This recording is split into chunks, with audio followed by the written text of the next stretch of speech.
What we're running? It says going live. Welcome to another episode of Haven of Horror. God damn it, Austin. This is episode 17, I believe. We're discussing Hereditary and The Witch. Welcome back, Dan Torrey. Always glad to have you here, man. Thanks for having me, guys. He's going to give us like a thought-provoking essay, and I'm just going to be like, it was a good movie. And also, welcome back, Austin. We've missed you, buddy. Yeah, you guys dragged me back, crawling and screaming. He's crying tears of joy, just wiping away all the pain. Yeah, whatever. So tonight we're just gonna jump straight into it. I don't have a lot of preamble, other than Milton and I did do our Buffy season 2 discussion. If you'd like to check that out, it's in the channel. It'll be in the channel description after the video. So with Hereditary, I believe I'm gonna have Dan talk about Hereditary first because you like this movie quite a bit. We all do. Oh yeah. So tell us about Hereditary. So Hereditary's a horror movie directed by Ari Aster, and the basic plot is there's sort of this family that we meet at the beginning of the story. The grandmother or mother of our main character, which is Toni Collette's character, passes away, and it's sort of like the fallout of that, and you get to see like this family. There's something going on with them. They're all very isolated, and there's a lot of unspoken things between them.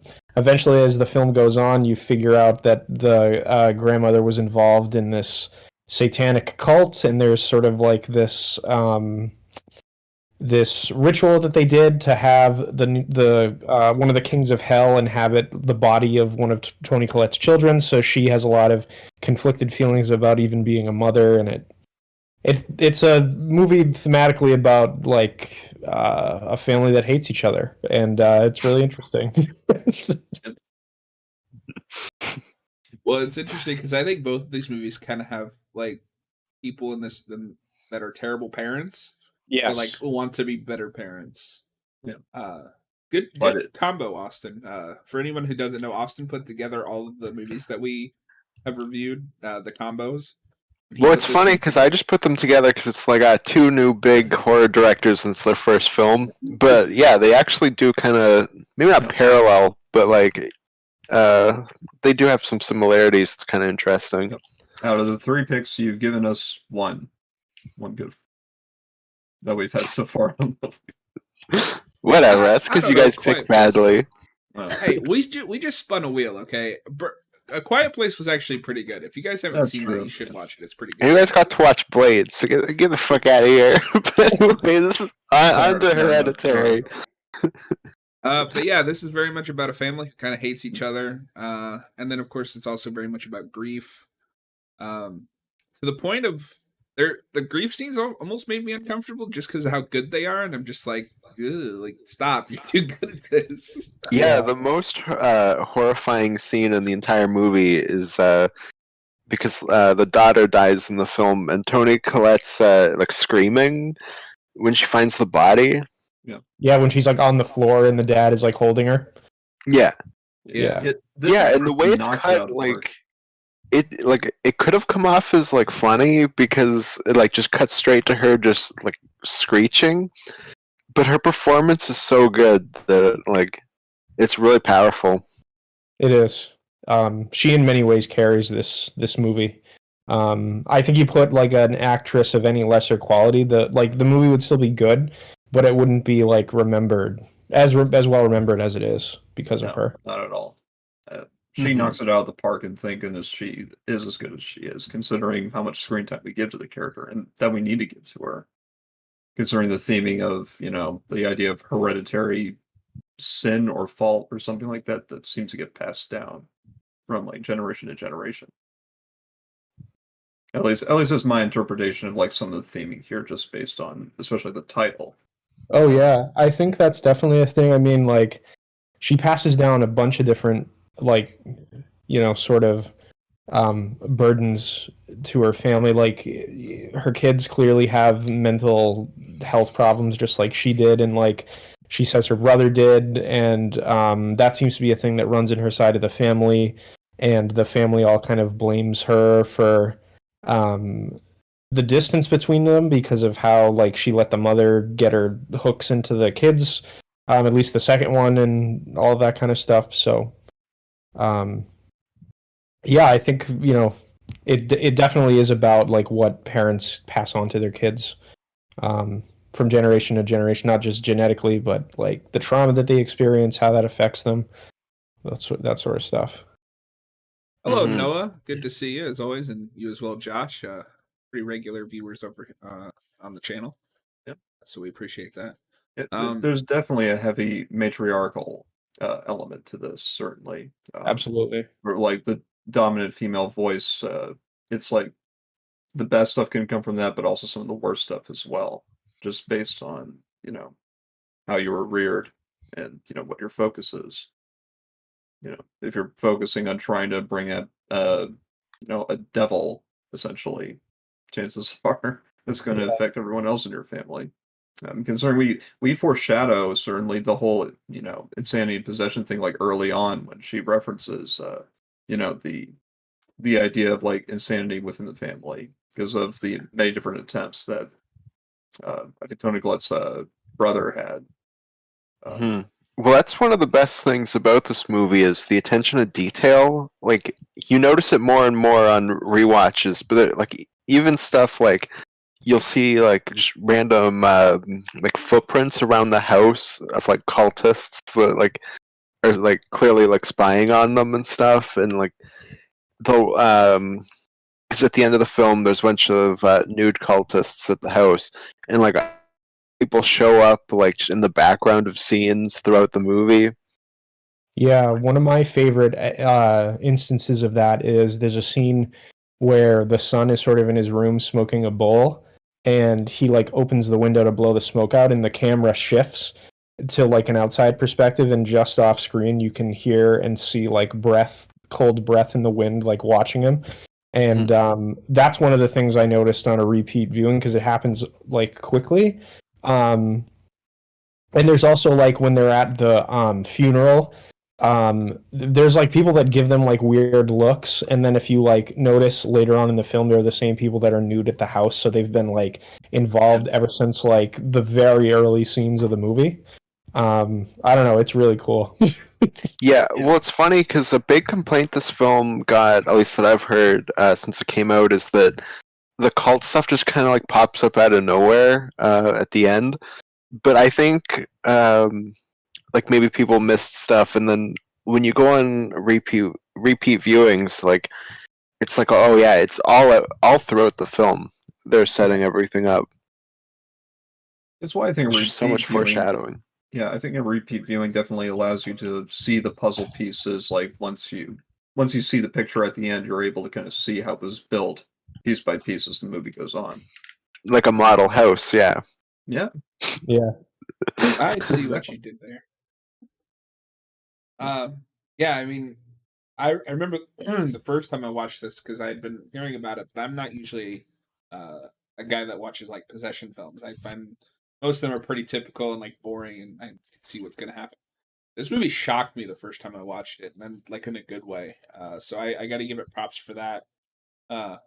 It obviously loses some of that, on repeat viewings because you know what's coming. But I did kind of find it a little bit funny, and maybe this is just my sense of humor, that he like his sister dies and then he just like goes home, leaves the body in the car, and just goes to bed. Yeah. I think he was just like so in shock at the time that he like didn't know how to say anything about it to his mom. Because you get that feeling when he's like standing outside the bedroom, like while she's screaming, like he wants to go and like talk to her about it, but he can't, Yeah, and you get that scene later where she screams at him for like not having the responsibility to do anything about it. Yeah. There's an element to his character where we consistently see him wanting to reject reality, or like look at something to like smoking pot as a means to kind of like affect how he perceives things. We see at the end him just trying to like convince himself that her mother cutting her head off is just a dream. Him also not wanting to accept responsibility at all, or sometimes just counter the accusations of lack of responsibility by saying that the mother is responsible. Stuff like that. there's a lot of finger pointing, and I think like the weed smoking is definitely like a crutch for him that I think goes back to the fact that his mother didn't really want him because she was afraid that her mother would turn her firstborn son into this possessed devil, like she tried to do with her brother and her father before. So funny thing is that probably would have happened, and it did eventually happen. yeah. Yeah. I agree. Noah says that he prefers The Witch, but he thinks Hereditary is scarier. Hereditary is probably outright scarier and it has more like disturbing scenes, but The Witch is just more consistent. Like, I think it depends on like what gets you personally, because each thing has their own trigger for certain people, I would imagine. Mm-hmm. Yeah, and one of the best things about this film is it's like you'll get like a 20-minute stretch, and then it'll be like boom, something shocking happens, then like 20 minutes of dealing with that, and then like boom, the next big thing happens. So like you're always just kind of moving forward like that. Like you get the start with the daughter's death, and then like we have to deal with that, and then after that I think you get like the cult stuff starts to creep in. There's always like a slow burning kind of like rising tension behind these things. Like some of it does come as a shock, but some of the scarier stuff is, the stuff that you're aware of, but you only get like the full grasp of it after it's lingered there for a while, which is I think what makes the decapitation scene, the aftermath, I think, such a brilliantly shot thing. There's a lot of stuff like that in this movie, in terms of like scares that I really enjoy, and again, noticed on repeat viewings. I didn't see this movie in the theater the first time, so maybe it was like very apparent to people that saw it there. But I watched it on sort of a smaller screen, and there's a scene where the son is like down in the living room towards the end of the movie after the mother's been possessed, and there's a shot like close up on his face, and like behind him you can see the mother like on the ceiling like looking down on him, and I didn't notice that the first time I watched it, and like the second time I was like, oh my god, there she is. Yeah, there's definitely a thing about like aspect ratio where if you see something smaller you're able to see a bit more, whereas big stuff in your peripheral can get overtaken. Well, Sure. Yeah, there's also the part where he's like in bed and it's just a shot of the room and she's like hiding in the corner, like the top corner. And yeah, if you like see it, you see it and you're like, holy shit. But like if you don't, it's like whatever, you're still so drawn into what's happening. Austin must see all those little details then because he's got a tiny ass TV. Oh yeah, Josh says Hereditary made me feel dirty. What do you mean, man? But yeah, I did notice the one that Dan mentioned, her like hiding up in the corner, and that shit in film always freaks me out. No matter how bad the movie is, if you do that thing where like there's something in the corner but they don't draw attention to it, if you notice it, you notice it. Always manages to freak me out just because like it's unnatural to the frame. Yeah. So I appreciate them doing that because I really like that little attention to detail. Oh, Tony Collette turns into Spider-Man, as Josh says. Yeah. There's another very interesting thing about this film. There's a through line of Greek tragedy that's very present throughout this. I remember actually I was fortunate enough to actually see a Greek play actually being performed in my college, and it's one of the things that I kept noticing within the framing of the shots of how similar it is to a Greek tragedy, not just in what is being said in the classroom, but also the sets, the model designs, and even the end shot as well is very reminiscent of blocking and posturing with actors and whatnot. Yeah, they do a good job of making it look like it's all, or like not all of it, obviously, but there's a lot of shots that like really emphasize the whole model home thing. Like you both start and end with that, and there's just shots throughout where you get like a whole room, and it's like that, like you're looking into a model house. And it's just I really like interestingly that. shot. Yeah, I agree. I really like that as a framing device because it's like, from the very beginning of the movie, they're trapped in like this life that's been sort of constructed for them that they're pawns in, and they really don't have any power to change anything about it. The cult already has them in their grasp as soon as the mother dies, Mm-hmm. And I like that, Annie also works on those things, and she feels like like she needs to be able to make these little worlds she can control, and everything else in her life kind of spins out of control at the same time. It's cool stuff. Like fate kind of frames its own play. Yeah, And exactly. and we are the players in life. You know, we just it goes into an idea of, is it truly a tragedy if you don't have choice? Which is definitely an interesting idea that I'm honestly still not sure how to answer. Is it tragedy if you don't have choice, then you just see events play out, or is it more tragic because there is no choice? See, Yeah. I think with things like that, it's more tragic because you never had a choice in the beginning. But then what's the point of worrying if things are just going to happen anyway? Well, but your protagonist doesn't know that. True, but we are the audience. For us, it's a very meta thing where we're clearly the audience, and Ari Aster knows that and wants us to make us feel like we're kind of in it. We're supposed to be outsiders to this event, making us think, can we insert ourselves into this situation, or should we just completely disassociate? Like how the characters want to disassociate from reality constantly and want to shift blame. Sure. Yeah, I don't know. I just maybe I have that hard time of getting just like putting myself into the movie, but like when I'm watching the movie, I'm just watching this character and like seeing what he wants to do. And if it's a tragedy like that he has no choice, I feel bad for that character because he isn't aware that he has no choice. Like, I don't know, you just made it sound really complicated. I think it's an interesting detail. Maybe it's projection, but something I think about constantly because the film quite literally says it through the classroom teacher.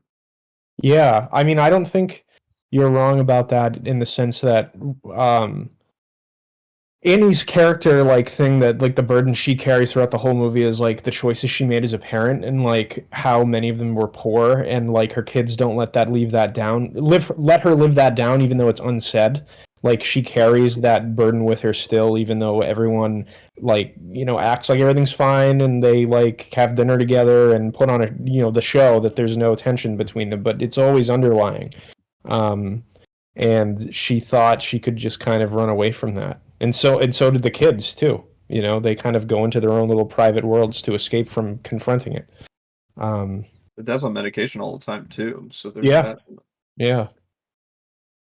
I mean, even they're very isolated. Like, she goes out to the movies by herself all the time, and the husband's just basically like, "Ah, cool."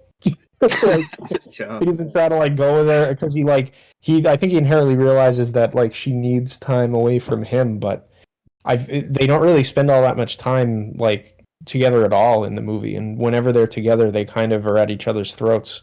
And He always likes to shut conversation down because he knows where it leads, and he doesn't. Yeah. He wants to avoid conflict at all costs. Yeah, Yeah, exactly. he's like the one trying to keep everything together, but it's all falling apart. Yeah. I think it's probably just a repeated pattern of constantly doing that eventually just leads to this explosion. It's probably been just how he deals with his relationships in general.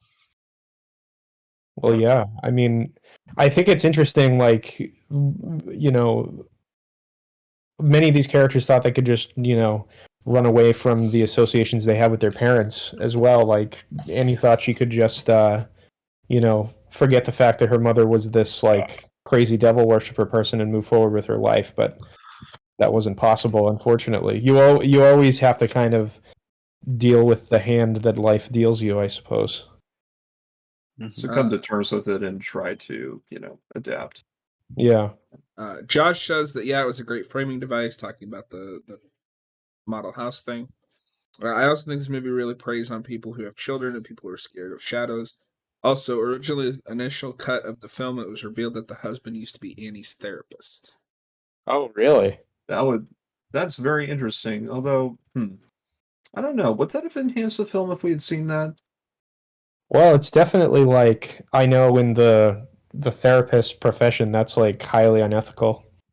You're not supposed to do that. So I think it would have also added another layer of their relationship because like she's Yeah, married definitely. the person who is supposed to cure her, for lack of a better term.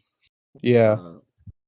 It may be why he always puts distance between him and her, because he did it habitually within their, professional relationship. But when it bled together, it just distorted and perverted things over time. Maybe. Yeah. I like this movie. It's very detailed. Yeah. I like this movie. It's not my favorite or anything, but I do like what it's doing quite a bit.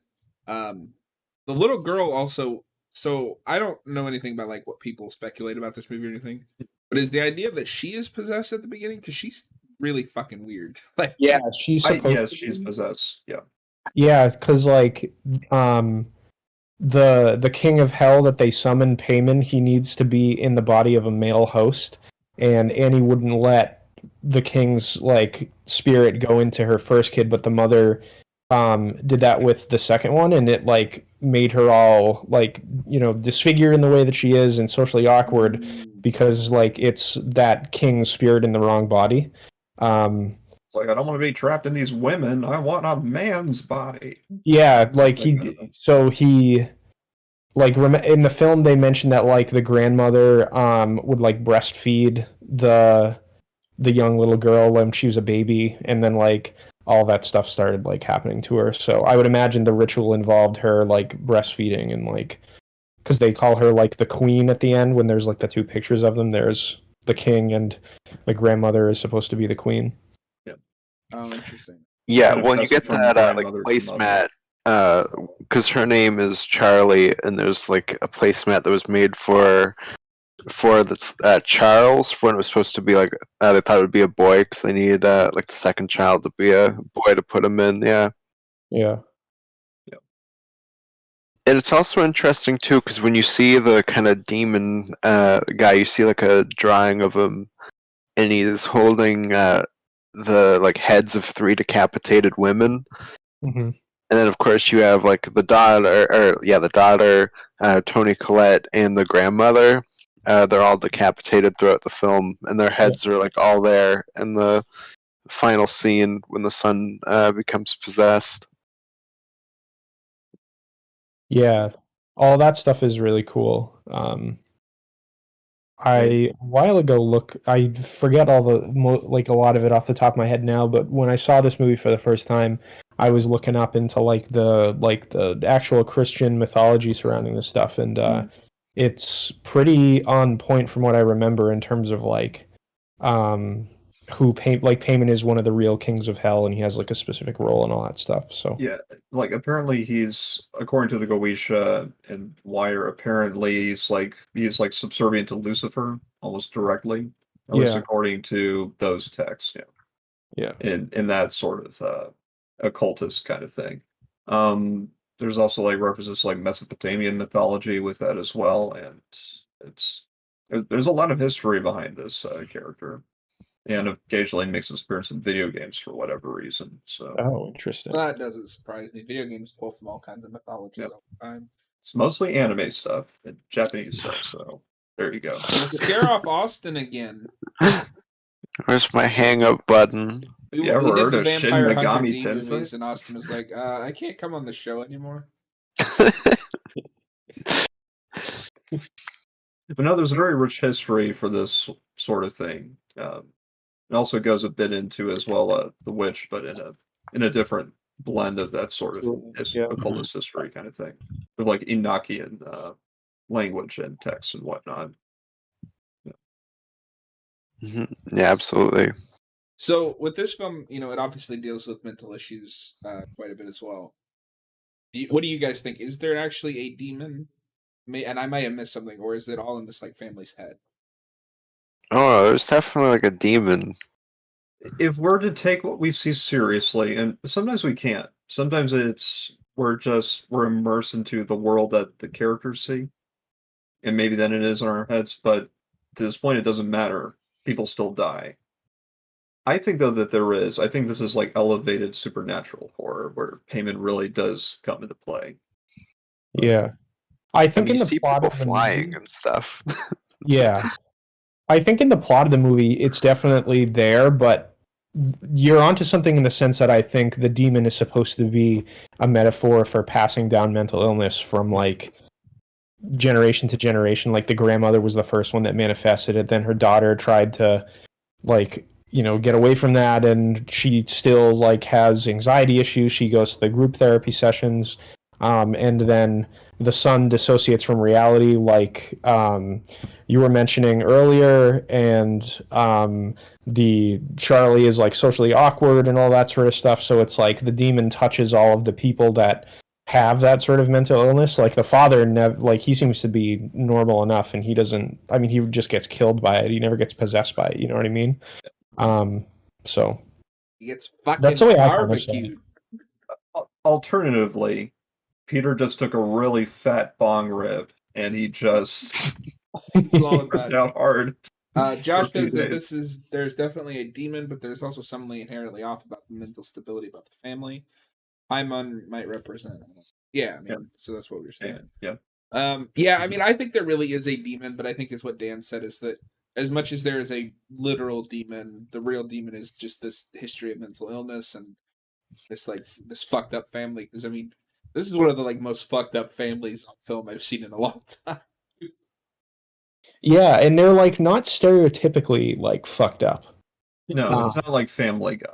It's not like a Rob Zombie movie. There's actual like class in the filmmaking here.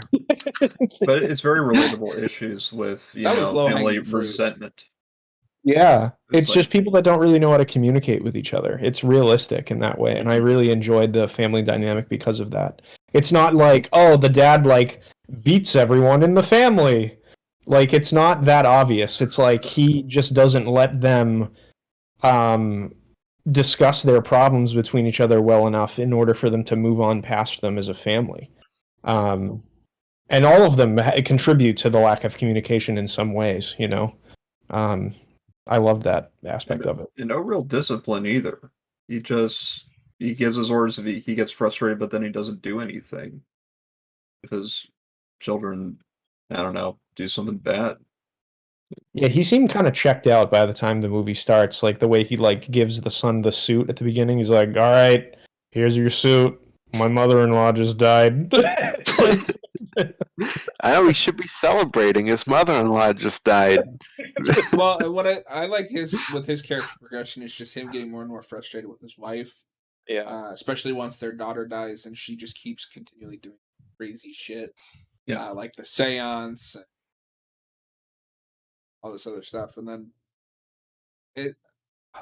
it's been a couple hours since I watched this, and I've watched The Witch since, so The Witch is like fresher in my mind. Mm-hmm. Did she throw the book in the fire the second time, or did he do it? No, she throws the book in the fire. Okay, and then he bursts into flames. Yeah. Yeah, but that's his breaking point where he's like, "Okay, I can't deal with this anymore. You gotta stop." It's like I've got to intervene at this point, but it's too late. Yeah. I think my favorite shot, just like for horror though, is the scene in the attic where like you hear this like sawing noise, and you look up and it's the mom like sawing her head off. It's really well executed. Oh yeah. That's one of the scenes in the movie.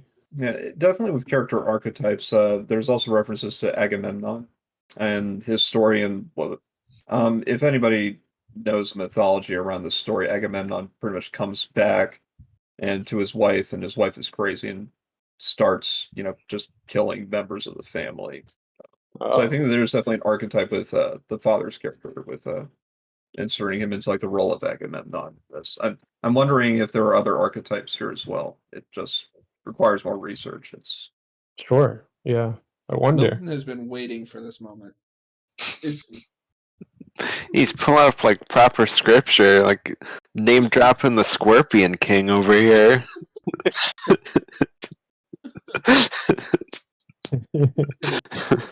I haven't even referenced scripture yet. We haven't even gotten to the witch. Or the Vivitch, I guess, depending on how you want to pronounce it. I mean, it's clearly the witch. Like Vivitch. No, it's Vivitch. Well, I mean, the script of how it was written, like back then, it's like they just put the two V's together, but they were separate. But it's just weird typology kind of things, like way back in the day. Josh says the dinner scene is one of the best written and acted arguments on film. It's really well done. Totally agree. Yeah, it's the scene I was referencing earlier where she yells at the son. It's like for not taking responsibility. Yeah. It's like a slow boil because Peter starts the conversation, and it's like you have a feeling where it's going to end up, and then just explodes. It's and you can tell she's like not in a good state of mind right before that, because that's the scene where she's making like the miniature model of her daughter being decapitated, and the dad comes in and he's like, Jesus Christ. It's like, come on. It's like, come on, woman, this isn't healthy. Come on. Yeah. Yeah, I don't know what I'd do in the dad's position, honestly. Like, I kind of understand him just being like, I give up. Like, you people are fucking insane. He just seemed really tired after years of trying to keep a family together with a cracked foundation. Like, like, even before all of this started happening, they would all hang out in their different wings of the house. Like, Annie was in her workshop, he would be in the living room, the kid would be in his room smoking weed, and the daughter would be like in her room drawing. They didn't really spend much time together as a family. And then like when they're at dinner, he doesn't even know, like Peter doesn't, I mean, I know like there's an underlying tension in the scene, but he doesn't really know how to talk to his parents at the dinner. It's very awkward, you know? Yeah, it goes back to the whole like framing a model. Essentially, you would have like one character in each room of this model house. Yeah, they'd all be doing some sort of activity there. So it's very much in the theme of like construction, but isolation at the same time. Yeah. Mm-hmm. Dan, though, I like to just imagine instead of her in her room drawing, she's out in the yard just like cutting heads off birds and shit. Like, oh yeah, because she does do that too. She does that at school. It apparently gets away with it. And that's another foreshadowing thing for the beheadings later on in the movie, like the fact that she is constantly like cutting heads off of birds and stuff. Yeah. Yeah. So and when they're driving to the party before she gets decapitated, you see the pole where it happens, and it has the symbol of the cult on it. Yeah. Oh, interesting. I didn't even. And the grandmother is wearing it as a necklace at her funeral too, in the open casket. That symbol. Yeah. There's like a lot of small details that you just notice on repeat viewings that you don't notice because you're taking it all in. The shock at the events is just consuming your mind, and then yeah, it's so detail oriented, and like you'll never pick that up on like a first or probably even a second or third viewing. But just like as you watch it more and more, you start to notice everything. It's so dense. Cool. Every shot just has so much detail. Exactly. You are way too excited about that. Every shot has at least one green screen effect. Yep. Oh, it's a marble? No. You have no idea what we're talking about. It's the Star Wars prequels. It's like Rick McCallum in an interview, basically. So it's so dense. Every shot. And it's like Blanket references it quite a bit. Yeah. So we also get a couple of different scenes in this movie of the main kid after his sister's died, like choking, almost like he's having an allergic reaction. Yeah. Is that like? I'm assuming that's a parallel with the daughter because she was possessed, and that's how, in a way, she died. I think so too. Plus, like, like having a weed panic attack. I've heard of people having, those kind of breakdowns, and he hadn't really like emotionally dealt with, at least in his own mind, what had happened yet. So I don't know. I loved that scene. That was a great one too. I feel I'm very underqualified to talk about this movie. I feel like I need to watch it like 10 more times and like take notes and like write an essay. And like in point of the film, you would want to watch it more times. It shows how well constructed this movie is, which makes Midsommar all the more disappointing. Absolutely, yeah. I was really disappointed by that movie because I love Hereditary, and Midsommar's not nearly as good as this. Like some of what Midsommar does, and you see some similar framing devices and whatnot, but just it doesn't serve a greater whole, unfortunately. Yeah. You could just cut giant chunks out of that movie and make it more entertaining. Yeah, like the uncomfortable sex scene that happened. Oh, God. We just watched The Wicker Man, because it's just The Wicker Man, but for 3 hours and with no Nick Cage, so it's like boring. It's The Wicker Man, but in Sweden. Sweden, right? That's where it is? Or is it Denmark? It's one of the Scandinavian nations. I don't know. Yeah. It's And if there's anywhere that I wouldn't want to be, it's there. You can't talk. You live in Canada. It's better than Sweden. Since you brought it up, I was joking with Milton before you guys hopped in. Is the director of these movies okay? Because like both of these movies are just about like the horrifying death of someone. Like, what did he go through to inspire him to write these two movies? I don't know. It seems like he's had really bad family dynamics and really bad relationships, maybe. And like everyone that he knows died in horrific ways. Yeah. If that's true, it's a relatable problem, I would say. Yeah, definitely. That's like the thing that's great about this movie and I guess Midsummer to a lesser degree, but I like this director grounds the horror in like real human things. It's not like, oh, there's a spooky ghost in the house, things go boom. Like the scary thing is about is human nature, really. Like that's what that's what causes all of the conflicts in the film and the reasons why all these characters don't go on the right path. I don't know. That's like what we talked about with The Shining in that way, yeah. Yeah, exactly. It's like the gradual exposure to these supernatural elements rather than just bringing out into the fray at, outset. Noah says Alex Wolff is pretty good in this movie, but not as good as his brother is in Death Note. Get out of here, Noah. Agreed. Yeah, I think the last thing I really want to bring up before we move on to the next movie is the thing I did kind of find kind of funny is you have that scene where he like goes up to the attic and you have like I assume it's the mother like beating her head on the wall, like the yeah. Oh yeah, and the door to the attic. But then she's somehow instantly like strung up in the attic, cutting her head off. I assume she's financed her way to the roof while she's possessed. Yeah. Because Okay. she also does that, like when she's up in the corner of the room, that shot I mentioned where it's like a close up, and then like they immediately cut to her like on the ground chasing him. So like she moves like really fast and can get around, I guess. Also, they can fly apparently, as it's shown in like a later scene. But true too. Yeah. Corpses doesn't even have to climb a ladder to get up; they just float up. Yeah, well, and when she's cutting her head off, she's flying too. That's true. Yeah. I just was wondering because even if she's flying, like, how did she get in there without any kind of noise? But I mean, it's not a huge deal. It's just something I noticed. By this point, I guess it's scary skeletons did it, or it's just the cult just has so much power over the house. I guess. Like even reality warps, I guess. Yeah, I mean, they definitely did something in the house because they find a pentagram in the mom's room pretty close to the beginning of the film. So, yeah. So, do you guys have any final thoughts about Hereditary before we give our ratings and move on? My sister does that like cluck thing that the little girl in this movie does. Oh, no. So when I first watched it, I was like, no, like put me right into that scene. Yeah. I was like, no, I don't like it. Except for this movie, I don't know if you've ever seen it, but it uses that the clucking noise as like a noise to cut between like different flashes of scenes at one point. It's really cool. Yeah. Yeah, no, I saw this movie blind, and I was like, nice. It blew my mind. Yeah. Yeah, same here. I was very fortunate to not have like a lot of the stuff spoiled, although people definitely tried.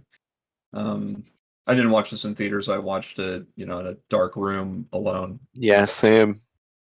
That goes for both of these movies, and both of them I started at like 3 or 4 in the morning, and by the end of it, I was like sitting up, being like, "Holy shit! I don't know if I can sleep now." Yeah, I also got really lucky.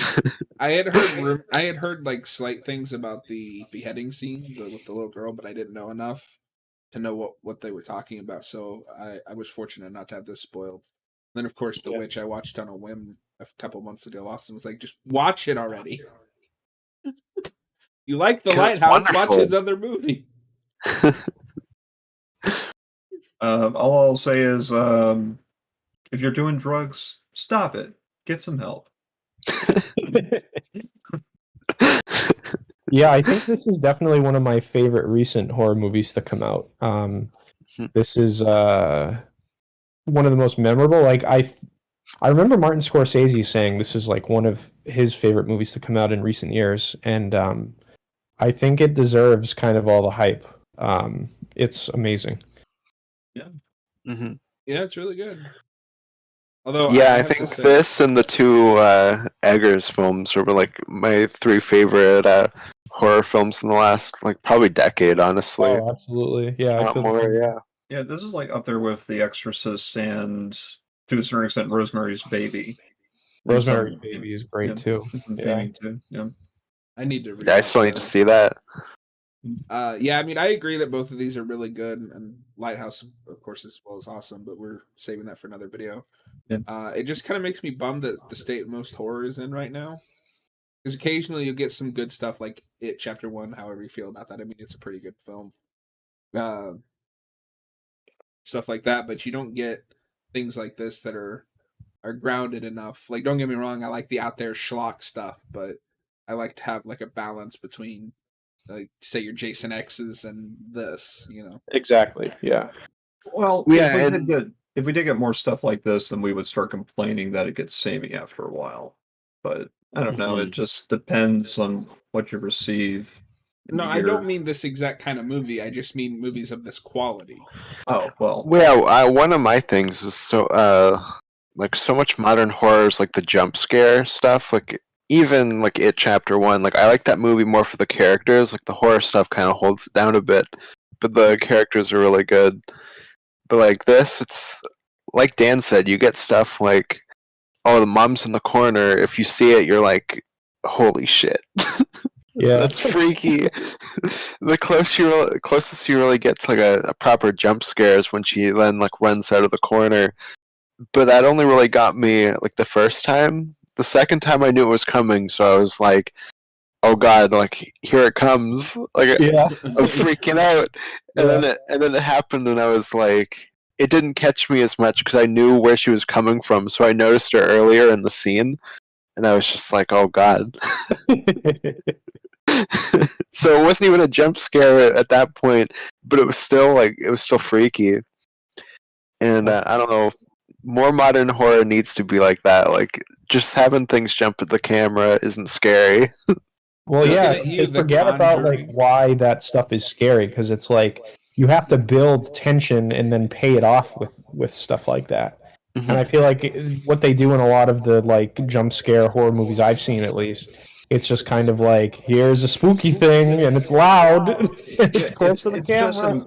It's just a natural impulse. If something comes at you very close, your natural reaction is going to be to jump back a bit. Yeah, it's being startled before you're scared. Yeah. Yeah, exactly. Because like the movies like that, like the jump scare stuff, I can like go to sleep no problem after like being a little alarmed by a spooky thing coming close to the camera. Like this movie, because it made me like think, is why I was like, oh man, it's gonna take a while to fall asleep for me. That's what I had with like this and the Witch, and this is, I think, more of a traditional like horror film than that is. And but both of them, it was more about the ideas that it presents you with, where it's like, oh my God, like that's horrifying.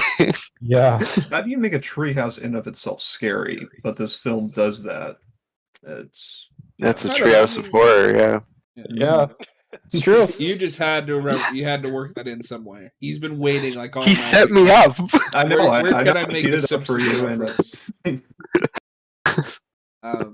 But yeah, I'm gonna give this a 4 out of 5. I like it quite a bit. I would watch this again, but this is one of those movies I very much have to be in the mood for, because it is a little longer than your average horror movie, and it is very slow paced. Nothing wrong with that, of course. But I'd have to be very much in a specific mood to watch this.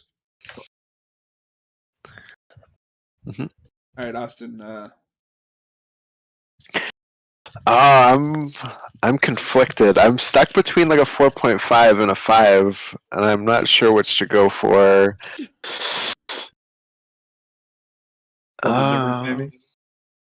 Yeah, split the difference. I'm gonna go with a 4.75839.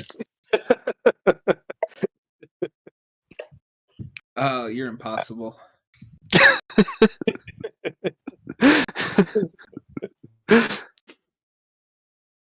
What are you guys? You would watch it again. Yeah. All right, Dan. Out of 5, what do you think? I would give it a 5. There's not really much I would change about it. I really like the slow pacing. I love all the performances.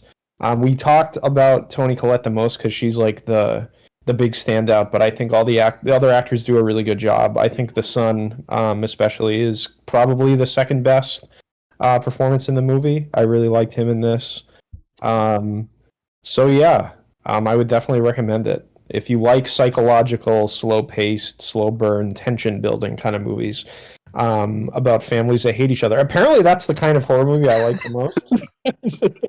Well, it's characters working against each other. It's what stories are all about. They don't necessarily hate each other, but just speaking of families in horror, have you seen like the original Texas Chainsaw Massacre films? I haven't, no. Oh, okay. The family that's family that mostly works together, but they work together to eat people. It's interesting. Interesting. Nobody cares what Milton thinks of this movie. Moving on to The Witch now. What out of 5? What are you gonna give it? 0 out of 5, John. I like how you said that like I would care. Like not enough Agamemnon. Not enough Christian references. It's Greek mythology. It's not Christian stuff. Relax. 5 out of 5. Actually, I think Agamemnon might have actually been a real historical figure, but he's been steeped in mythology so much that we're not really sure what accounts are real and which ones are just legends. So. Okay. Well, I'm gonna. So I don't think I told anybody about this, but I've been keeping track on Letterboxd of all the movies we give a 5 out of 5, and I think since this got 3 out of 4 of us giving it a 5 out of 5, this is gonna go on the list. And the only other film on the list. Do you remember what it is? Do you know what it is, Austin? It's The Thing. It is The Thing. This and The Thing are the only 2 movies that have gotten a 5 out of 5 from us. Yeah. Because The Thing is a masterpiece. Well, that's not gonna be the only thing that gets a 5 out of 5 for me tonight. So yeah, I don't want to obviously spoil it, but since Austin already kind of let the cat out of the bag, I'm pretty sure I'm going to give this next movie a 5 out of 5. I think I might do as well. It's a very interesting way of how we kind of reverse the format here, but yeah. Well, it's all Austin's fault because. So Austin, because. I kind of associate like Robert Eggers movies with you since you're the one that encouraged me to watch The Witch and I think The Lighthouse as well. So like that's just why that my brain works that way. So I got to describe it. Tell us about The Witch. The Witch is a film by Humpty Dumpty, and it's about a witch. No, it's about a family in I think it's New England, right? Yep. And they're kicked out of the colony that they live in, and they're living kind of out by themselves next to a forest where there are some witches, and they're kind of being, I don't know if haunted's the right word, but they're kind of like dealing with some troubles with them. And they also have a goat that's possibly Satan. Yeah. That they're all kind of dealing with, and it's like it's a slow burn movie, but I think with this and Hereditary, I never really feel the length because I'm just so drawn into what's happening. Yeah, and just hijinks ensue. Funny thing about making Austin review it is because Eggers really wanted to film this whole thing in New England, but he had to film it in Canada instead. So. Oh, okay. So, Dan, as our it's because we're not properly colonized yet, so it still looks like the 1600s. So, Dan, as our resident New Englander, how accurate is this movie? Well, I think the sort of most accurate thing about it is the portrayal of like the puritanical Christian religious culture in New England at the time. I think the movie is kind of about like faith, religion in many ways, and like also how people are tempted by evil. and how they stray from the path of God and all of those sorts of things. Like, the movie sort of opens with the father being so prideful that he gets his family exiled from the colony because he doesn't want to compromise on his religious beliefs, and he thinks that his faith in the beliefs that got him kicked out of the community will save them, and that it will lead them to salvation and protect them. And none of that happens because they move right next to a witch that lives in the woods. And you know, the son like is constantly checking out his sister. He's got like some lust issues. So I'm not all of the members of the family are very pious and religious, but are sinful at the same time and are constantly begging for forgiveness. And it's kind of like the worst nightmare scenario, like to a person that's that religious, what could possibly happen to them, you know? And that's what I liked about it, in terms of its connection to New England's culture. Yeah, if you definitely know the history behind the Pilgrims coming in the 1630s, basically you had a lot of the Puritans, which was actually a slur term at the time. It's just you had these people who wanted to separate themselves and just be so holy. Then you had these people that got on the boat because apparently they were trying to portray themselves as more holy than those people. And now we have this character who says, I am the holiest of holy, and no one is holier than I, kind of thing. So it's like where that sort of thing kind of just spirals in of itself and just leads to destruction. Yeah, and sort of the impulses that the community turned on this family that exiled them is also the thing that destroys the family. Like how they all get suspicious of each other for making a pact with the devil, and I would imagine that's kind of what happened with, you know, these people getting kicked out of their community, like it was heretical religious beliefs. Because I think they talk about Jehovah. They may have been Jehovah's Witnesses. I don't know if that is. I don't think so. They make references to catechism of. I'm not sure if it's like Heidelberg Catechism or whatnot, but they're definitely like very much like the whole Calvinist kind of doctrine. Yeah, I like how they kind of go into the kind of witch trial thing where like everybody's kind of suspicious of each other. And it's pretty interesting for that time period. I don't know as much about religion, so like most of that stuff goes over my head. Same here. What I really latched onto this was like the sense of isolation and them slowly turning on each other. A lot of the religious stuff goes over my head because I don't know a lot about that, and also just Anna Taylor-Joy's character's like progression. It's almost kind of like the anti-coming of age story where she goes from a good person to basically signing herself over to the devil. I found that really interesting. It's definitely a story of maturity, and like, I think the themes of the story in terms of her character are interesting because she's stuck in this really oppressive culture where she doesn't really have any choices about her life. Like, her parents literally like discuss selling her to another family at one point, and she doesn't really have any kind of control over her own destiny, and like becoming a witch at the end, you know, she's making a pact with the devil, so it's a very evil thing. But the reason why it's interesting is because you can understand why a character would be tempted by that sort of like freedom and liberation that you see her, you know, where she's just kind of naked at the end, being able to do whatever she wants rather than, you know, following her father's directions and doing whatever her family says, you know. There's her ripping her clothes off at the end is her like throwing away the society that she left. Yeah, exactly. There's definitely an element. There's definitely an element where Christianity ought to basically be teaching, you know, its community, taking the joy of being part of this and being, you know, released. You don't have to be guilty, but unfortunately, with this puritanical thing of the day, they really want to emphasize guilt. And just the fact that we are depraved people. Just being in that situation, the alternative is you want to go to this other thing that, you know, advertises the sort of comfort, living deliciously. It's no wonder why she wants to, you know, pursue something that doesn't make her feel guilty all the time and make her feel like she's worthless. Absolutely. Yeah, that's I think some of the best stuff in the movie, and as well as just the attention to detail, kind of like Hereditary. This movie has an insane attention to detail. even if sometimes it annoys me because there are times where I can't tell what a character's saying. Yeah, I Sometimes always watch this movie with subtitles on.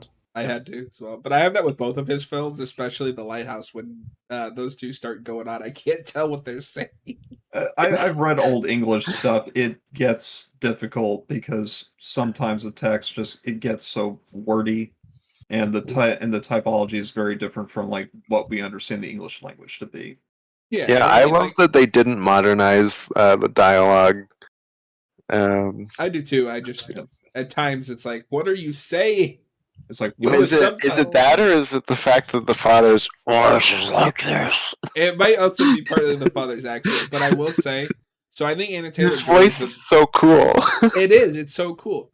Anna Taylor-Joy might be the best actor / actress in this film, but I think the dad is my favorite just because, like Austin said, his voice is so cool and like he just has this presence about him. I like that actor a lot. I don't know what else he's been in, but Anna Taylor-Joy was the first audition for this movie, like the very first thing that happened. It's quite a lucky strike on Edgar's part. Interesting. Mm-hmm. Yeah, she's really good in this. I think all the performances are really good. Like even the younger brother, like one of the creepiest scenes in this entire movie is when he's kind of like dying and there's like a demon inside him and he thinks it's Jesus and he's like the warm embrace and he talks to Jesus like he's having, kissing it like he did with the witch in the woods, so that they're like referencing that kind of stuff, and then like, the apple comes out of his mouth and he's dead. That stuff was riveting to me. His performance was great, and I really liked the mom too because she's very like bitter and greedy. That's kind of like the sin that damns her soul, because she's so concerned about this like silver cup that her dad passed down to her. She's like, "Where's my cup?" Everyone's like, yeah. So, if you ever wanted like religious symbolism, the apple, a lot of what the reasons why we look at the apple as like that's the fruit of the tree of the garden, good and evil, is because it was kind of cemented as this idea back then. We don't actually know what the fruit was. The Bible never actually says what it is, but in Christian mythology, the devil also appears frequently as a black goat. So like when I saw that at the farm, I was like, oh, okay. Black goat, this has one of my favorite movie posters too, where at least the one that I used for the thumbnail is just like a black background and like the head, like the top half of the head of the goat. Yeah, and it's just really foreboding. But real quick, Noah says both movies get a 9 out of 10 from him, which I can agree with that. And he also says that the dad is in the UK version of The Office, and he thought it was funny to see him in this movie. I've never seen the UK version because I don't like the American version, so I just like, So that's interesting. Huh. I wouldn't want to work with this guy at an office. Apparently, I just imagine him lumbering around, like yelling about the word of God and praying. Yeah, the commitment to like using an actual animal on set is also quite laudable, considering apparently in the behind the scenes, like black felt was like notoriously difficult to film with. Oh, interesting. Really? I didn't. Yeah. I watched this on Showtime because I got really lucky, and this and Heredtary were both on Showtime, since I don't own either one of them yet. So there was no like behind the scenes for me to watch or anything. My granddad is a veterinarian and has a farm. And as a kid, I always asked him to get a goat, and he was like, "No, goats are assholes that do what they want." They are. I've actually had encounters with them, and some of them are nice and docile, but the male goats especially, they're very aggressive. Encounters. And they're apparently very bad for like just smashing you on the ass with their horns while you're like trying to bend over and stuff. Well, see, Austin, this movie was very, very attention to detail oriented. When that goat stabs the actor, he actually stabbed him, and like they just managed to catch that film. Well, that's why it like doesn't fully catch it, because it's like a close up of him, and like you can maybe just see the kind of the horns come in from the side. That must be why. I think the breed for black Phillip is like the old Irish goat. I think that's what the breed is actually called, or something like that. But to bring it back for just a second to what Dan was talking about with the apple, I didn't realize that was an apple that he had coughed up at first because it's kind of hard to tell. But it's interesting that it is, because if I remember correctly, there's an entire like speech that one of the characters has about like missing apples because there's like they can't find apples anymore. The Sorry, son I didn't actually put the- says it. He tells the mom a lie about how him and the dad like went out in the woods while they were going to like hunt and like sell the cup, and he told him the story about all that stuff. So it's basically like, his sin was lying to his mother, and he coughs it up. Yeah. There's also a double sin as well of, I mean, sex was often said back then of being called like knowledge or carnal knowledge or knowing. Yeah. So the idea of like, knowledge of good and evil spits out the apple, shows that there's a bite in it. And we presume like right before that he probably had some sort of weird sex ritual thing with the witch in the woods. Yep. Yeah. I'm assuming that there's more than one at this point because as I found in the wiki, the baby solution is apparently just for flying. It's not actually for youth or something like that. Yes, they like churn them into like butter or something, I think, right? And that like allows them to fly. Yeah. Because like she puts it on herself, and then you see like her on the floor of the cave, I think, with like I think it was a broomstick or something, but then she like there's a shot of like that old witch, and like they show like the moon, and it's like, oh, she's gonna go flying now after she has all the blood all over her. Yeah, both these movies really commit to ugly nakedness. Yeah. That's the real reason Austin put these two together. But we mentioned I think at the beginning of the show that both of these movies deal with like really shitty parents. I think these two take the award for the night for shitty parents. At least to poor Anna Taylor-Joy's character, because like they both assault her at least once in the film. Yeah. And the dad comes off as a crazy person, like insisting that she's the witch and to tell him that she is, so that they can repent. And she's like, "But I'm not." And he's like, "No, you must tell me." There's like a whole thing of like older siblings getting like a lot of responsibility just thrust upon them, especially when they have a lot of younger siblings. Yeah, there's definitely an element of that with just undue responsibility and like undue expectations. Yeah, really but I gets mean, with this possible. specifically, though, a big chunk of that is it's set up early in the film, like she's messing with one of her younger siblings, and it's like, I'm the witch of the woods, and then the younger sister just blabs it out. I think to take attention off herself, but I could be wrong. Those twins are terrible people, though. Highly spoiled. They're all terrible people. I mean, let's be honest. They in particular are really annoying. It's no wonder why Anna Taylor-Joy just snaps at them, considering they're taunting her for like the death of their younger brother. Well, and it's interesting too. Like, I agree with you that they are like shitty parents, but I think one of the interesting things about this film and why I like it is that even though it has all the supernatural stuff in it, it's pretty realistic in the sense that like living by yourself in colonial times in the woods would be really hard work, and like you'd if things go wrong, it goes really bad really quickly. Like their crops don't grow, and all those, he's not able to catch anything while hunting to eat. People are getting sick, and they don't really have any help.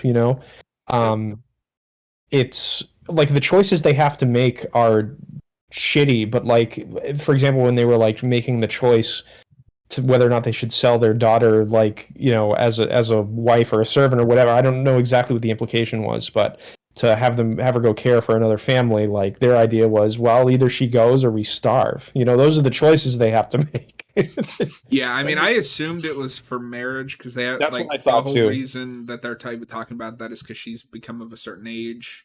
Yeah, they say she's like becoming a woman and all of that kind of stuff. Yeah, there's a certain element of that was definitely present in that culture. I mean, we had Jamestown that was already established like right before, Pilgrim's Rock and all that. Yeah, and then the first two attempts, the casualties were enormous. Oh yeah, plagues and wars with the Indians and stuff. But yeah, I mean, like all of these people in reality are shitty people to at least a certain extent. But like, absolutely, you understand why, and it's very much of it's a thing of just the times that these characters live in. My favorite is when the mom just like gives up at the end and just starts freaking out and trying to kill Anna Taylor-Joy. Yeah, so you seduced my husband and your brother. Like what? Yep. I feel like the whole sad thing of where like the father's like pushed back into the pile of wood because that's like the only thing that he's good for, and that essentially becomes his grave. Yeah, as soon as that guy started chopping wood like the dad from the Amityville Horror, I was like, oh, I know where this is going.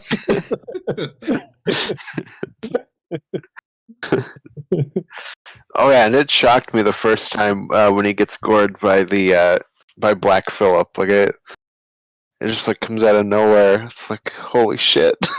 Yeah. Yeah, because I mean, up until that point, they're pretty like ambiguous on if this is actually the devil or if it's just like a goat that's kind of an asshole.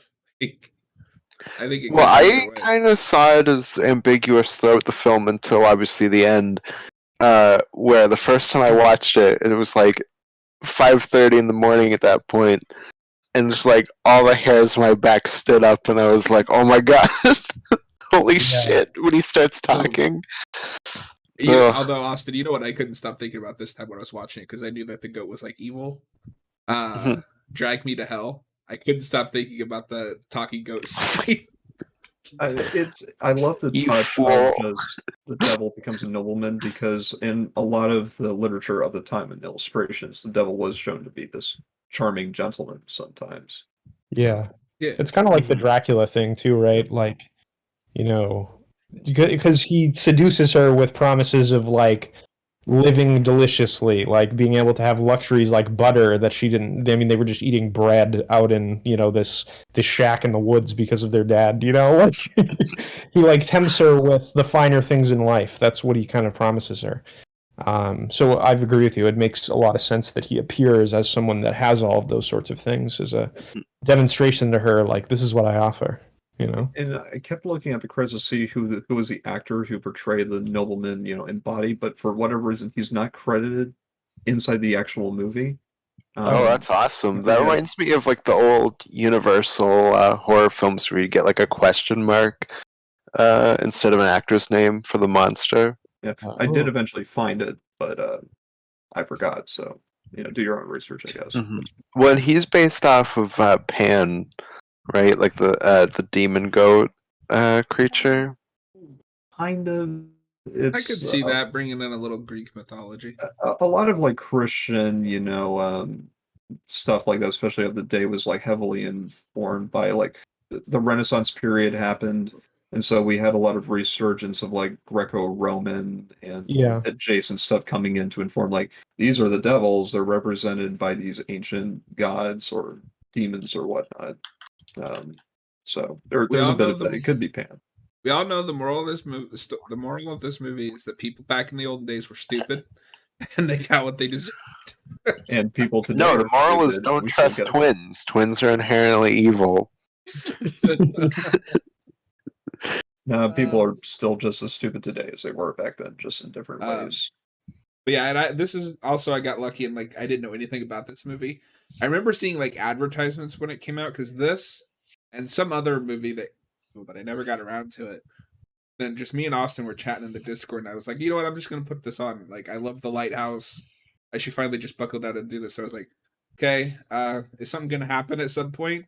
And then the scene with the kid where it, like spits up the apple. Do you remember this, Austin?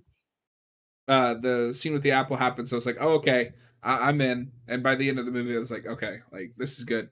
I like The Lighthouse a little bit better, but this is also fantastic. Yeah, I don't know if I can choose. After watching it again, like I love this movie just as much as The Lighthouse, I think. I used to say The Lighthouse before, but I don't know, there's some like new things I noticed like going on in this movie when I watch it again. Like it happens with all of this type of film, and I was like, wow.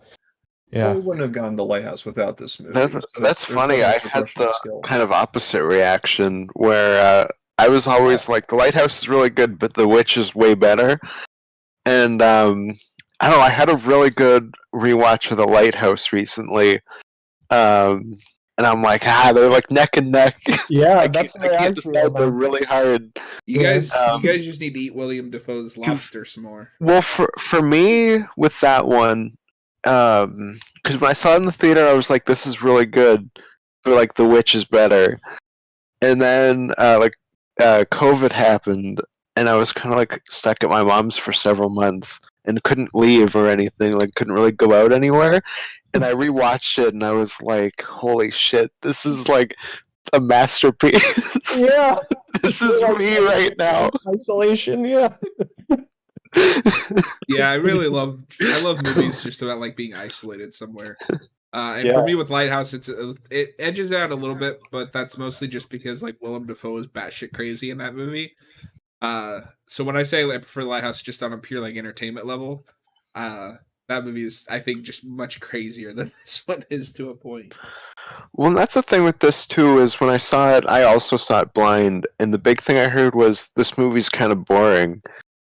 And then, like I said, I watched it at like 3 or 4 in the morning, and I was already tired when I put it on. I was like wide awake the entire time. I was so drawn into this film, and I was like, "Who says this is boring? This movie's awesome." Yeah, people that are used to the spooky go bang stuff, you know. Yeah, exactly. It's not Annabelle 6.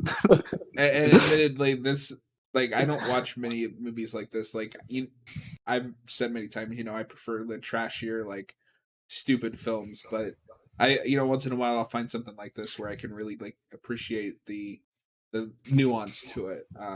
So it took me a while to get into it, but once I did, I was hooked. It's a very traditionally produced film, which is refreshing by today's standards, where like a lot of stuff is very controlled and a lot of set designs, like a green screen, stuff like that. But this is a very practically shot film with a lot of. Well, there's an art to the editing of this film too, like the scene where the baby disappears, where they're playing peekaboo, is so atmospheric, and like when you actually like stop and think about the scene, like there's nothing like super scary happening until obviously the baby disappears, but just the editing is so good that it just like it makes it so eerie. Yeah, for sure. I love the scene where you just see, it's so creepy. You just see it's like a shot from like right behind the baby's head, like level with it, and you see the witch's like hand just going over the baby, like touching it on the face and on its chest and stuff, and then it just immediately cuts to her mashing it up in like in one of those, like, I forget what they're called, a butter churner kind of thing. Yeah. It's not exactly that, but it's like a similar kind of idea, and you're like, oh my god. It's like a modern pestle kind of thing. Yeah. Yeah, there's some real horrifying imagery just in general, like that shot with the mom where there's like the crow pecking away at her breast. Yeah. Like, it's freaky. And the other thing I appreciate about this movie is it's also only like an hour and a half. Because like with horror movies, like I prefer a horror movie that's roughly around an hour and a half. There are some exceptions, like Dr. Sleep or The Shining even. But I find most movies have a good sense of pacing and like get their story told effectively at that hour and a half mark. Yeah. And he really knows how to use that hour and a half. Mm-hmm. So do you guys theory crafting time? Oh no. Do you guys think that the family had a connection with, or any of them had a connection with like the devil or this witch before they went out there? I'm going to say no, and I think that works to the theming. The reason why is because I think the devil is more interested in targeting what's already there with what we're not conscious of or just don't want to accept about ourselves. Mm-hmm. And I think it's more present. I do think that there's a thing of the undisciplined twins, like unwittingly and essentially creating a pact with Black Phillip just by singing his songs and by hanging out with him all the time. And I think that's a background thing that develops. I think it's possible because by the time we first introduced Black Phillip, the twins are already really familiar with him. So well, yeah, and they brought the goat out there with them, right? Yeah. So I'm thinking the twins had formed this pact or bond or whatever before they left, but it doesn't. The goat waits to act on it until they're out and on their own. Well, that could be like part of how they got kicked out of their colony too. Yeah. Just unknowingly to them at the moment. Yeah, I mean that's entirely possible. I guess the father thought it was about religion, but in reality, it was just an old Irish goat. We need the Vivitch, the beginning, the prequel film about how they got kicked out. So you gotta wonder, right? Like, my thought was something like, they were exiled out there. They just happened to come upon this like place with a witch. Like, does the community like every once in a while just exile people out there so the witch will leave them alone? I don't know. Well, I think they chose the location in of themselves. I think it's the Yeah. idea of you can't escape from fate if you're a damned Well- character, or if you damn yourself, essentially fate will consume you. Yeah. Or something like that. Well, I mean, at the end of the day, it's pride before the fall, right? None of this Yeah. would have happened if the father hadn't been so prideful and Yeah. left the community. He Which, was very everything with the characters is really interesting. Like I mentioned, some of the religious stuff goes over my head because, just to be honest, I don't really care. But I find all the character stuff interesting, and the kind of like anti coming of age carries the Yeah. film for me, as well as 'Cause just they all the have- paranoia. Yeah, they all have individual contributions to make as to why everything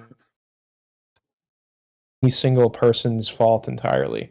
Like, it's like, oh, like the dad got them exiled, but like if the older daughter had not taken the baby out there, if the son hadn't taken off into the woods with his sister by themselves, if the twins hadn't talked to Black, you know what I mean? Like, they're all sort of like making bad choices that lead to the collapse of everything. and everybody's obsessed with appearances. The father Yeah. especially takes a gold cup on that because he doesn't even want to admit his own faults in front of his children or even in front of his wife. Mhm. He's trying to- Yeah, it's part of his Probably does pride, at the yeah. end when he's like screaming at the sky while she's like watching him through the gate that they nailed her up in the pen, and he's like, "I have not damned my family." Save my children, please. And the But he dad acknowledges is so his own good in fault. this movie. I'd There's like al- to see other stuff that he's in. Not The Office, mind you, but I'd like to see if he's in any other stuff that looks. There's also an element of like lack of scripture, certainly that's like referenced throughout the movie. Like apparently, like no one can remember actual scripture throughout it. When the dad calls for it, they don't even want to like reference the Bible at all. All that they reference towards their theology is like catechism. It's only really until right before the father is killed by Black Phillip in the woodpile that he actually references the book of Job, like directly, and actually quotes Yeah. scripture. That's the only time, as far as I remember, when it's actually ever said. The thing with Job comes up multiple times too, because when the wife says it at one point, she says, "I don't want to be the wife of Job to you." Yeah. But I don't want to curse God, but it's certainly a significant thing of like the almost rejection of puritanical belief. By saying we should have just stayed in England. We should never have sought to disassociate ourselves from other Christians or like the rest of the world.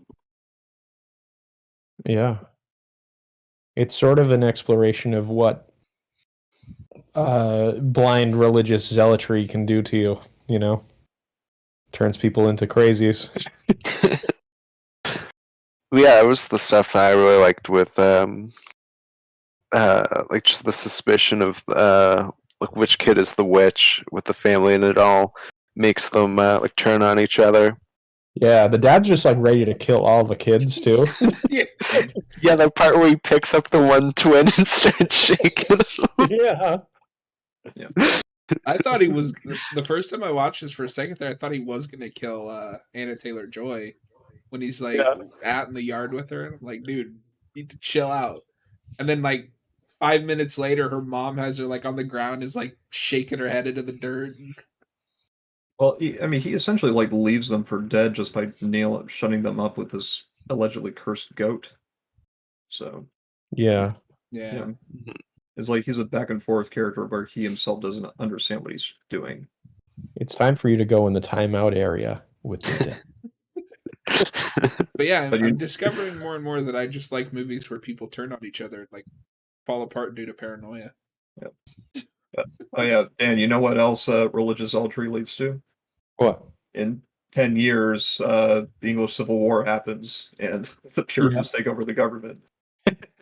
Foreigner is Israelite. Hi, welcome to the stream. Thanks for stopping by. I haven't seen that name before. Always good to see a new person in the chat. Oh yeah. And a foreigner at that. Says the foreigner. I'm not foreign in this land, though. You're From my outnumbered point of 3 to view, 1. you're all foreigners. In the land of the internet, we are all foreign.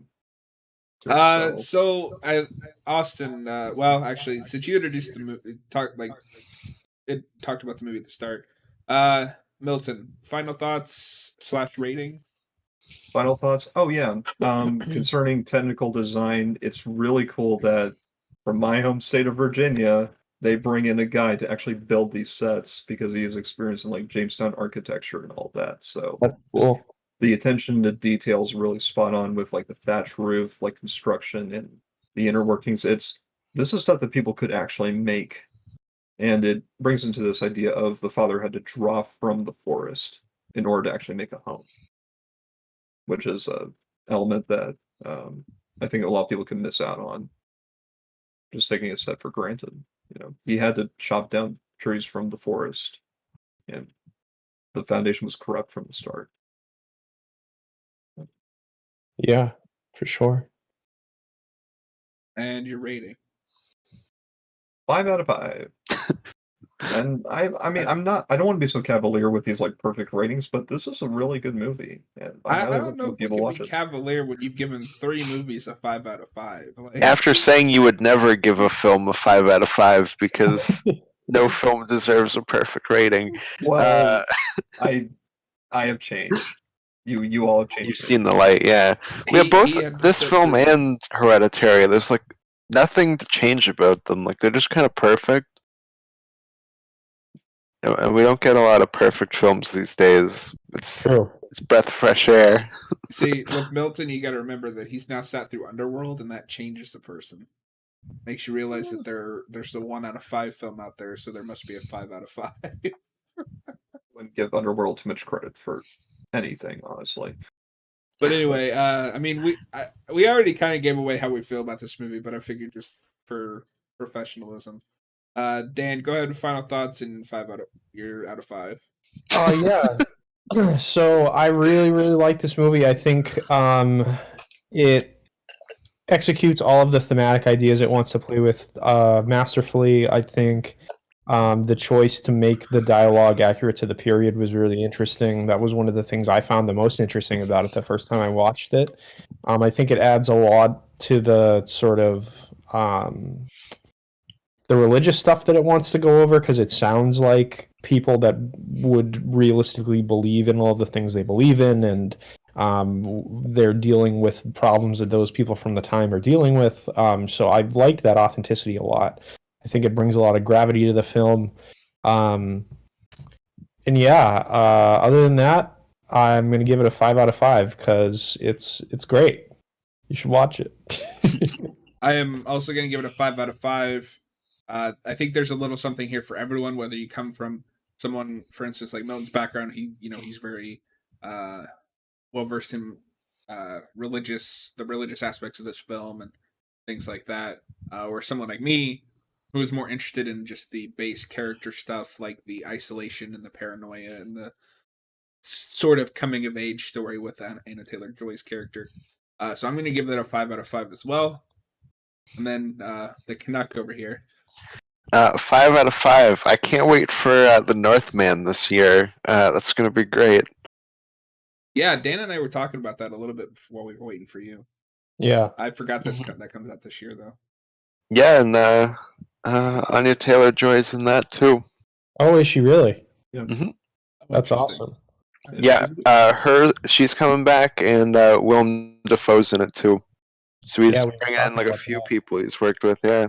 So cool. It's like he's becoming Quentin Tarantino with like retaining actors for his projects. It's really cool. Well, and I really hope he eventually gets to make his Nosferatu remake, because he signed on for that like after The Witch came out, and I think it's just kind of like been pushed back and pushed back.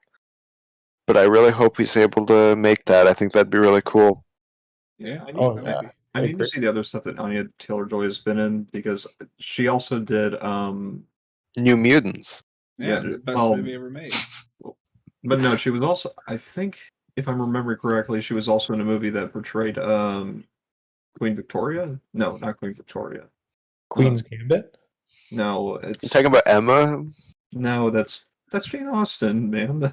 I don't know anything about Yeah, Jane Austen. nobody knows what you're talking about. Well, while he's doing that, at the end of the show, we usually announce what we're going to do next week to give people kind of an idea. I have two different options that I'm thinking of doing. Obviously, after this week, we'll be moving to either a Friday night or Saturday afternoon streaming schedule, depending on availability for both Austin and Milton, and of course, Dan, whenever he wants to give us essays on whatever movie we're doing. Absolutely.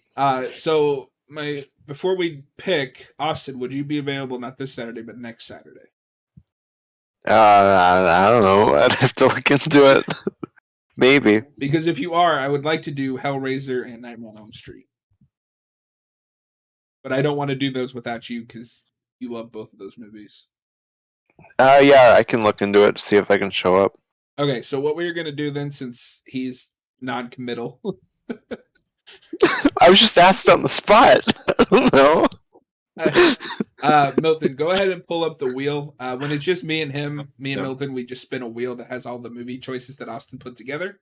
And it just kind of decides what we're going to watch. Yeah, you're going to see this horror show. Yeah. Oh, God. It hasn't been kind to us. All right, let me just Bird make Box sure fucking sucked.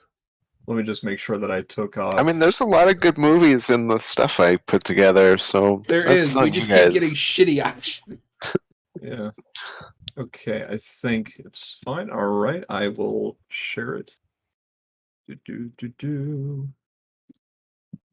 All right.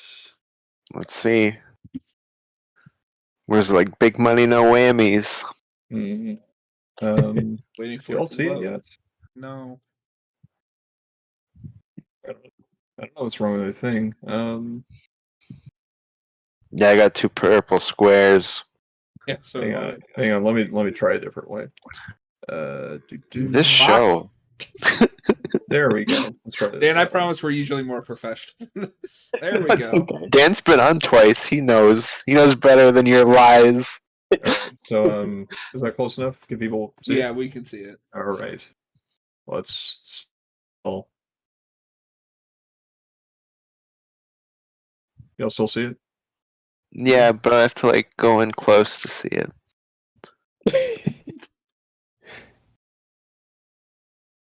The Hunt is ready or not? Okay, I'm okay with that. Those are pretty solid movies.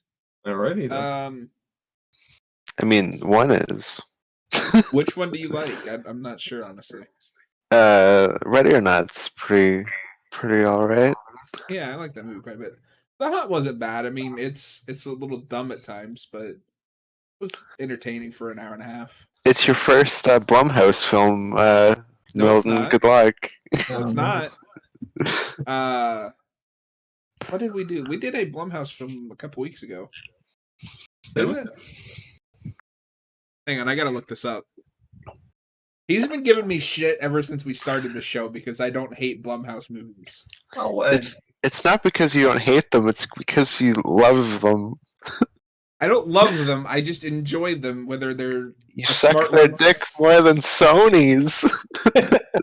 Fuck off. He's cautiously optimistic about the Blumhouse God, I hate thing. What did we do? No, I mean, hopefully I'll get a better opinion of Blumhouse with the more good stuff that's been released. I just haven't taken the time yet. Yeah, like the Halloween and Invisible Man, and then yep, those movies were good. Or Ready or Not. Like 2 out of the like 900 films they put out in the last like 4 years. But yeah. Well, thank you for coming on the show, Dan. We really appreciate I don't know. I must be it's a blast. But yeah, Dan, thank you for stopping by. We will announce on Twitter when Austin decides if he's going to show up or not. Well, if he's available, we need to be forgiving to the Knuckles here. I mean, I don't care if he shows up or not. I'm going to give him a hard time, but like I understand this. You have to put up with. Do you see what I have to put up with? What, bullying me? But anyway, Dan, if any of the movies that we're ever talking about interest you outside of the ones that we've already talked about, you're more than welcome. We will be back next Friday or Saturday, depending, with one of the 2 out of the 4 movies that we picked here tonight. I was thinking Austin would be available, so I didn't really have a backup plan, but it's fine. But yeah, thank you guys, and we will talk at you next week.